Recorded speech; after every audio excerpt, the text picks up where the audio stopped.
వరికి బోనస్ ఇచ్చేదాకా కాంగ్రెస్ ప్రభుత్వాన్ని వెంటాడుతాం, వదిలిపెట్టేది లేదు, ఇవ్వాల్సిందే.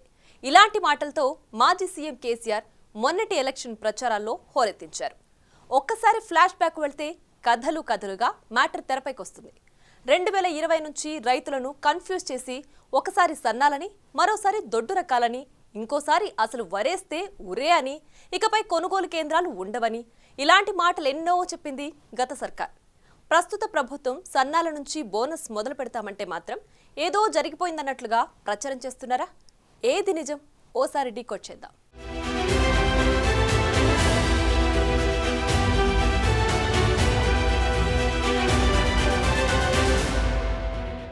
నేను డిమాండ్ చేస్తా ఉన్నా, జొన్న పంటకు బోనస్ ఇచ్చి పూర్తి పంట కొనాలి ప్రభుత్వం. ఆ పంట చేతికి వచ్చింది, పోయిన పంట పోయింది, కానీ మిగిలిన పంట అది వచ్చింది. అట్లనే వర్షాకాలం వడ్లు వస్తే దానికి బోనస్ ఇయ్యలే. క్వింటాల్కి 500 కట్టిస్తామని మాట్లాడింది, ఇయ్యలే, రూపాయి ఇయ్యలే. ఇప్పుడు కొనుగోలు కేంద్రాలు పెట్టినామని చెప్పాను, ఇస్తారా ఇవ్వరా? దాని మీద ఉరుకులేదు పలుకులేదు. ఇవ్వకపోతే మాత్రం మిమ్మల్ని వెంటాడతాం. బోనస్ ఇచ్చేదాకా వదిలిపెట్టాం. ఇది మాజీ సీఎం కేసీఆర్ నోటి నుంచి వచ్చిన డైలాగ్. ఒక్కసారి ఫ్లాష్ బ్యాక్ కు వెళ్దాం. బీఆర్ఎస్ అధికారంలో ఉన్నప్పుడు సన్నవడ్లకు కేసీఆర్ బోనస్ ఇస్తామని ప్రకటించారు. 2020 అక్టోబర్లో జనగామ జిల్లా కొడకండ్ల రైతు వేదిక ప్రారంభోత్సవం సందర్భంగా చెప్పుకొచ్చారు. సన్నవడ్లకు 100, 150 అయినా ఎక్కువ రావాలని, ఆ మాత్రం దక్కేలా చేస్తామన్నారు. సీన్ కట్ చేస్తే కేసీఆర్ ₹1 బోనస్ కూడా రైతులకు ఇవ్వలేదు. సన్నవడ్లు ఏంటంటే మార్కెట్లో మంచిగా ఉంటుందని నేను చెప్పిన, ధర దొరుకుతుందని చెప్పిన, దొరికిపిస్తాం. కేసీఆర్ కదా, ఖచ్చితంగా దొరికిపిస్తాం. ఎట్లా దొరకదు? 1888 రూపాయలకు దొడ్డు కొంటున్నారు. సన్నవాటికి 100, 150 ఎక్కువ రావాలి కదా. పచ్చినాడు చేస్తా, గ్యారంటీ చేస్తా, 100% చేస్తా,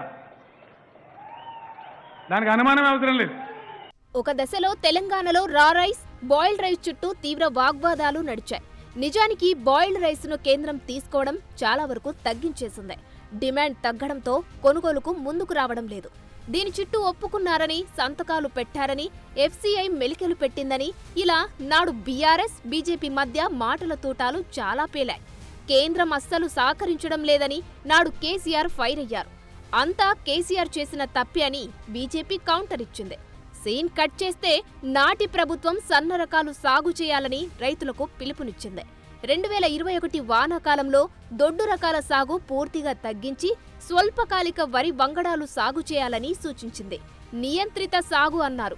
ఆ ఏడాది సన్నల దిగుబడి ఆశాజనకంగా వచ్చింది. ఒక్కసారిగా సన్న రకాలు దిగుబడి ఎక్కువగా రావడంతో పాటు సాగు విస్తీర్ణం విపరీతంగా పెరిగి ధాన్యం అమ్మకాలకు కష్టాలు వచ్చాయి. ఆరంభంలో మిల్లర్లు కొనడానికి ఆసక్తి చూపినా రోజుకు 100ల కొద్ది లారీలు, ట్రాక్టర్ల ధాన్యం వస్తుండడంతో చేతులెత్తేశారు. గత్యంతరం లేక టోకెన్ విధానం ప్రవేశపెట్టారు. ఓవైపు వర్షాలకు వరి పడిపోవడం, పంట కోతకు వచ్చిన టోకెన్ దొరక్కపోవడంతో రైతులు తీవ్ర నష్టాలు చవిచూశారు. ఒకరోజు ట్రాక్టర్ లోడు తీసుకెళ్తే 3 రోజుల పాటు అక్కడే ఉండాల్సిన పరిస్థితి ఏర్పడింది. పచ్చిధాన్యం కావడంతో ముక్కి 4వ రోజు అమ్మడానికి వెళ్తే మిల్లర్లు పేచి పెట్టి కొనకపోవడంతో క్వింటా 1300 నుంచి 1500 వరకు సన్నాలను అమ్ముకున్నారు. మిర్యాలగూడ మిల్లుల వద్ద అయితే భారీ పోలీస్ బందోబస్తు మధ్య ధాన్యం కొనుగోళ్లు జరిపారు. ఈ పరిస్థితిపై రైతుల్లో తీవ్ర వ్యతిరేకత వచ్చింది. దాంతో ప్రభుత్వం 2021 యాసంగిలో సన్న రకాల సాగు చేయాలని చెప్పకుండా రైతుల ఇష్టమంటూ చేతులు దులుపుకుంది.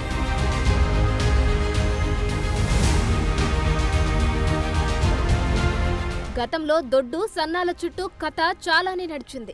చివరికి దొడ్డు వడ్లు వేసుకోవద్దని, అసలు వరే వేయొద్దని, వరి వేస్తే ఉరి అంటూ 2022లో నాటి బీఆర్ఎస్ సర్కార్ కామెంట్లు చేసింది.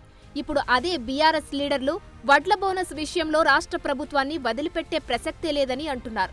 ఇదేంటన్న ప్రశ్నలు రైతుల నుంచి వినిపిస్తున్నాయి. తాజాగా ప్రభుత్వం బోనస్ ఇస్తామనడంతో మళ్లీ సన్న రకాల సాగు పెరుగుతుందంటున్నారు. ప్రభుత్వం కొనుగోలు చేయాలంటే ఆరబెట్టి ఇవ్వాలి. అదే సన్నాలను మిల్లర్లు కొంటే నేరుగా పొలం నుంచి మిల్లుకు తరలించవచ్చు. ఒకప్పుడు బీఆర్ఎస్ ప్రభుత్వం ప్రకటించిన బోనస్కు అదనంగా తాము 500కు పెంచి ఇస్తామంటే ఎందుకు ఉలిక్కి పడుతున్నారో అర్థం కావడం లేదని కాంగ్రెస్ నేతలు అంటున్న పరిస్థితి. రైతులను దగా చేస్తున్నారని, బోనస్ బోగస్ అయ్యిందన్న వాదనను బీఆర్ఎస్ నేతలు వినిపిస్తున్నారు. రాష్ట్రంలో 90%కు పైగా దొడ్డు వడ్లు పండిస్తారని తెలిసి బోనస్ భారాన్ని తప్పించుకునేందుకు కాంగ్రెస్ పార్టీ ఈరోజు కేవలం సన్న వడ్లకు మాత్రమే బోనస్ చెల్లిస్తామని చెప్తా ఉన్నారు. ఆ రోజు ఎన్నికల ముందు వడ్లకు 500 బోనస్ అని చెప్పి ఆ రోజు సన్నాలనేటువంటి కొరి పెట్టలే, మేనిఫెస్టోలో రాయలే. వరి ధాన్యానికి 500 రూపాయలు ఎంఎస్పీకి అదనంగా బోనస్ ఇస్తామన్నారు. కానీ ఈరోజు మన రాష్ట్రంలో చూస్తే 1,20,00,000 మెట్రిక్ టన్నుల వడ్లు పండుతాయి ప్రతి సంవత్సరం. 1,20,00,000 మెట్రిక్ టన్నుల వడ్లకు 500 చొప్పున బోనస్ ఇవ్వాలంటే దాదాపు 6,000 కోట్ల రూపాయలు అవసరమవుతాయి. 6,000 కోట్ల రూపాయలు అవసరమవుతాయి. కానీ వీళ్ళు చెప్పింది ఏంది? సన్నాలకు మాత్రమే బోనస్ ఇస్తామంటే కేవలం 400-500 కోట్లతో సరిపెట్టే ప్రయత్నం. అంటే రాష్ట్ర రైతులకు దాదాపు 5,500 కోట్లు మొండి చేయి చూపిండ్రు. ఎన్నికల్లో హామీ ఇచ్చి రైతులకు ఇవాళ తీవ్రమైనటువంటి అన్యాయం కాంగ్రెస్ పార్టీ ఈ ప్రభుత్వం చేస్తూ ఉంది. ఇక బీజేపీ విషయానికొద్దాం. సన్నవడ్ల సాగుపై మోడీ సర్కార్ ఎఫ్సీఐ ఒకటి చెప్తుంటే తెలంగాణ బీజేపీ నేతలు మాత్రం ఇంకో రకంగా మాట్లాడుతున్నారు. కాంగ్రెస్ ప్రభుత్వం ప్రకటించిన సన్నాలకు 500 బోనస్పై విమర్శలు చేయడం కీలకంగా మారుతోంది. దేశవ్యాప్తంగా దొడ్డు రకం బియ్యం నిల్వలు పేరుకుపోవడంతో ఒకవైపు కేంద్రం, ఎఫ్సీఐ ఆందోళన వ్యక్తం చేస్తున్నాయి. 2019-20 నుంచే సన్న రకం వడ్ల సాగును ప్రోత్సహించాలని తెలంగాణకు కేంద్రం సూచిస్తూ వస్తోంది. రైతులతో ఫైన్ వెరైటీలు సాగు చేయిస్తే మంచి గిట్టుబాటు అవుతుందని వరి పండించే అన్ని రాష్ట్రాలకు స్పష్టం చేసింది. సన్నాల సాగు పెరిగేందుకు రాష్ట్రాలు ప్రోత్సాహకాలు ప్రకటించాలని అన్నారు. ఇదే విషయమై అప్పుడు బీఆర్ఎస్ అధికారంలో ఉన్నప్పుడు సన్నాలకు ప్రకటించిన బోనస్ ఇవ్వాలని రాష్ట్ర బీజేపీ నేతలు డిమాండ్ చేశారు. అదే కాంగ్రెస్ సన్నాలకు ప్రకటించిన బోనస్పై మాట్లాడుతూ రాష్ట్రంలో దొడ్డు వడ్లు సాగు చేసేవారే ఎక్కువ అని, వాటికి బోనస్ ఇవ్వాలని డిమాండ్ చేయడమే అందరినీ ఆశ్చర్యపరిచే విషయం. రైతులు వరి పండిస్తారు తెలంగాణలో విషయము అందరికీ తెలుసు. 80% పైగా పంట దొడ్డు వడ్లే, దొరిధాన్యమే పండిస్తారు.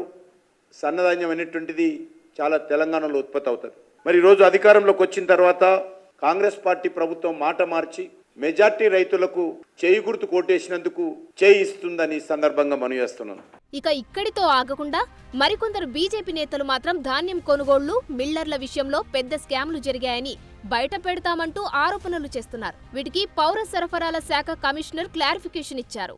ఈ కుంభకోణం సామాన్య ప్రజానీకం రక్తం దాగినటువంటి కుంభకోణం.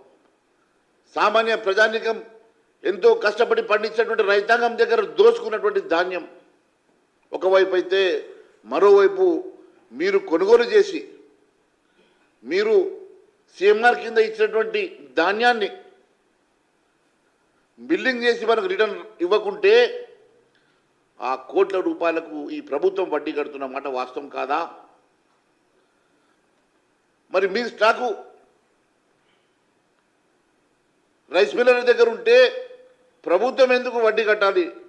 ప్రభుత్వం దేనికోసము ఈరోజు వాళ్ళ బాధను భరిస్తూ ఉన్నదో, దీని వెనుక ఉన్న మతలబేందో ఉత్తమ్ కుమార్ రెడ్డి గారు, వారితో పాటు చౌహాన్ గారు కూడా సమాధానం చెప్పాలని చెప్పి నేను అడుగుతా ఉన్నా.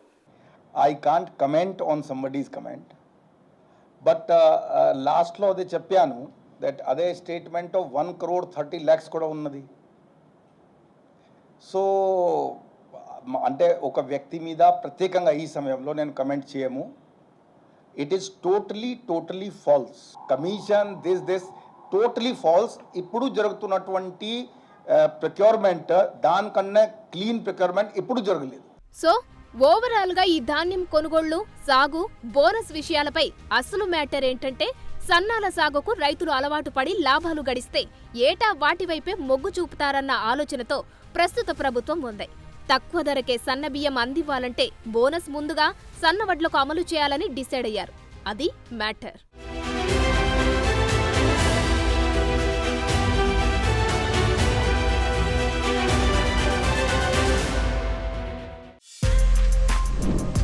For more videos like this, subscribe Big TV channel.